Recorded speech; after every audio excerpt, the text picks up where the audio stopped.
लेकिन इस वक्त चलते हैं श्रीनगर, जहां पर भारतीय जनता पार्टी के श्रीनगर ऑफिस से हमारे साथ भारतीय जनता पार्टी के इंचार्ज जो जम्मू कश्मीर इंतखाबात के रहे हैं विबोध गुप्ता साहब इस वक्त बराह रास्त ज्वाइन कर चुके हैं। विबोध जी, बहुत शुक्रिया ज्वाइन करने के लिए। जिस दिन डीडीसी दंगल शुरू हुआ था उस दिन भी आपसे लाइव हुआ था, बात हो रही थी और एक लंबा प्रोजेक्ट आपके सामने था कि देखिए हम यहां आए हैं तो घर में नहीं बैठेंगे, बाहर जाएंगे, लोगों से बात करेंगे, उन्हें समझाने की कोशिश करेंगे कि क्यों यह दंगल जरूरी है और इसके फायदे और नुकसान कहां कहां पर हैं। अब जब आज लास्ट फेज है, आखिरी चरण की वोटिंग हो रही है, क्या मिशन बीजेपी मुकम्मल हो गया है कश्मीर के पॉइंट ऑफ व्यू से? धन्यवाद गौर जी। पहले तो कश्मीर पूरे तरीके से माननीय प्रधानमंत्री नरेंद्र भाई मोदी जी का धन्यवाद करता है और माननीय प्रधानमंत्री जी के मिशन और विजन कश्मीर को लेकर कश्मीर पूरे तरीके से मोदी जी के साथ खड़ा हुआ बम्पर पोलिंग का। आप देखिए जो पिछला हमारा फेज हुआ उसके अंदर कश्मीर के अंदर लगभग 54% जो है वो पोलिंग हुई। 30 साल के बाद कश्मीर के अंदर कश्मीर की जनता पोलिंग करने निकली। आपने कवर की है कि किस ढंग से आज इस समय भी -2 डिग्री कश्मीर का टेम्परेचर है और पोलिंग बूथों के ऊपर हमारी माताएं, हमारी बहनें फिरन लिए हुए, कांगड़ी लिए हुए वो पोलिंग करने आ रही हैं। ये एक बड़ा संदेश कश्मीर के लोगों ने देश को, दुनिया के साथ साथ पाकिस्तान, ISI, हुर्रियत और गुप्तारियंस को दिया है। कश्मीर और अब बर्दाश्त नहीं करेगा। कश्मीर आतंकवाद, अलगाववाद, पत्थरबाजी को अब और बर्दाश्त नहीं करेगा। ये बम्पर पोलिंग करके उन्होंने एक बड़ा संदेश दिया है और यही भारतीय जनता पार्टी और माननीय प्रधानमंत्री नरेंद्र भाई मोदी जी का मिशन था। डीडीसी के चुनाव करवाना इस जम्मू कश्मीर के अंदर पहली बार माननीय प्रधानमंत्री नरेंद्र भाई मोदी जी ने डेमोक्रेसी ग्रास रूट लेवल पे। तो ये जो अब तक 54 से 60% के बीच विबोध जी वोटिंग हुई है, यानी आपके कहने का मतलब यह है कि आपका प्रचार, आपके काम, उसकी सफलता का एक नतीजा आपके लफ्जों में अगर इसे समझे? मैं तो ये कहूंगा, एक तो माननीय प्रधानमंत्री नरेंद्र भाई मोदी जी, माननीय अमित शाह जी का विजन और मिशन कश्मीर का नतीजा है और दूसरा भारतीय जनता पार्टी के यहाँ हजारों कार्यकर्ताओं की मेहनत का नतीजा है। यहाँ पर भारतीय जनता पार्टी के पिछले 2 वर्षों में 20 से ज्यादा हमारे कार्यकर्ताओं की शहादत हुई। ये उनका नतीजा है। हम नमन करते हैं उनके परिवारों को जो भारतीय जनता पार्टी के कार्यकर्ता यहाँ पर शहीद हो गए एक पीस मिशन को लेकर। और इन भारतीय जनता पार्टी का यहाँ एक एक कार्यकर्ता आज आप देखें हर जगह कमल का फूल पहुंचा। हर पोलिंग स्टेशन पे भारतीय जनता पार्टी का आज पोलिंग एजेंट बैठा हुआ है। बीज बिहाड़ा के अंदर जो मुफ्तीज का गढ़ है, परसों एक बड़ी रैली वहां पर होती है और मोदी जी के मुकुट लगाकर लोग नाच रहे हैं ढोल की थाप के ऊपर। भारत माता की जय, तिरंगा हमारी आन बान और शान है, नरेंद्र भाई मोदी जिंदाबाद के नारे लग रहे हैं। और उस रैली को रोकने के लिए और उस रैली से हमारे पहुंचने से 10 मिनट पहले रैली स्थल से 100 मीटर दूरी के ऊपर एक ग्रेनेड अटैक करवाया जाता है। ये उन लोगों ने अटैक करवाया जो बुखलाहट में है, जो इतनी बम्पर पोलिंग देखकर बुखलाहट में है। और उसके साथ साथ बीज बिहाड़ा की जो मालकिन अपने आप को समझती हैं महबूबा मुफ्ती जी, उसी के गढ़ के अंदर बीज बिहाड़ा के लोगों ने तिरंगे हाथ में लेकर एक बड़ा मैसेज दे दिया कि आप जब पावर में होंगे तो आप तिरंगा उठाएंगे और आप जब पावर से निकल जाएंगे तो आप कहेंगे कि तिरंगा हमारी लाश के कंधा देने वाला कोई नहीं रहेगा। बीज बिहाड़ा के लोगों ने बीज बिहाड़ा से तिरंगे उठाकर पूरी देश को और मुफ्तीज को एक बड़ा संदेश दिया है कि तिरंगा हमारी आन बान और शान है। और जी बड़ा इंपॉर्टेंट है क्योंकि पॉलिटिकल भी है और बात बड़ी इंपॉर्टेंट आज के दिन में है।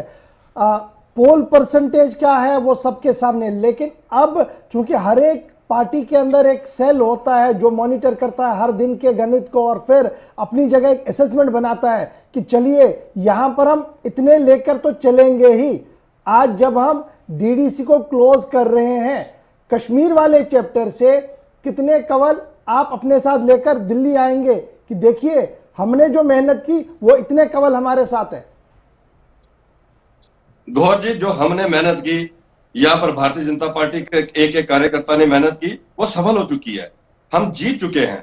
हम चुनावों से पहले national conference, PDP, Congress, communist और सजाद लोन साहब की जो पार्टी है, इन्होंने मिलकर जो एक कार्यंस बनाया, वहीं से हमारी जीत शुरू हो जाती है। हमारी ताकत का अंदाजा उन लोगों को लग चुका था, इसलिए वो कश्मीर के अंदर इकट्ठे होकर चुनाव लड़ रहे हैं।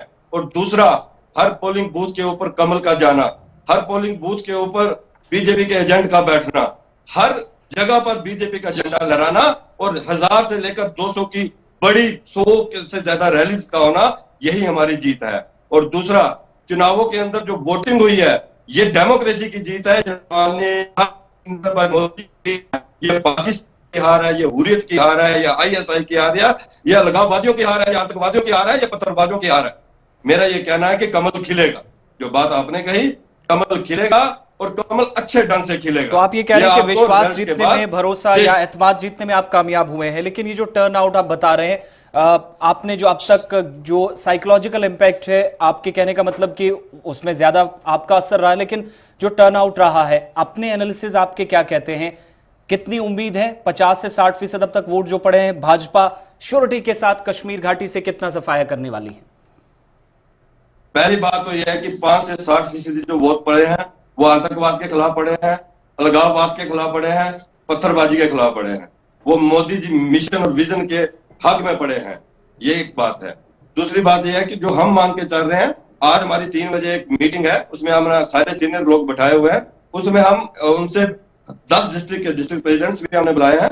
हम उनसे पूछने वाले हैं कि क्या हमारा, मुझे ऐसा लगता है कि कम से कम 20 स्थानों के ऊपर कमल खिले, कम से कम 20 आपका स्थानों के दावा है ऊपर इस बार कि कम कमल से कम खिलेगा। 20 ऐसे स्टेशंस हैं जहां पर Bharatiya Janata party ice break करेगी, क्योंकि असेंबली चुनाव के अंदर भी कैंडिडेट्स थे, काफी कोशिशें की गई थी, लेकिन इस बार आपको यह उम्मीद है, क्योंकि ये इंतखाबात उस वक्त हुए जब 370-35 से खत्म हुआ और बहुत सारी रेजिमेंट कश्मीर के अंदर थी, जम्मू के अंदर, लेकिन फिर भी चुनाव हुए। आप ये मान रहे हैं कि जम्मू छोड़कर कश्मीर के अंदर एटलीस्ट 20 सीटें ऐसी हैं जहां पर आइस ब्रेक हो सकता है? हाँ, जिसमें हम कंपटीशन में हैं, जिसमें हम पहले या दूसरे स्थान पर रहेंगे, ये एक बड़ी बात होगी। लेकिन कमल खिलेगा, कमल खिल के रहेगा।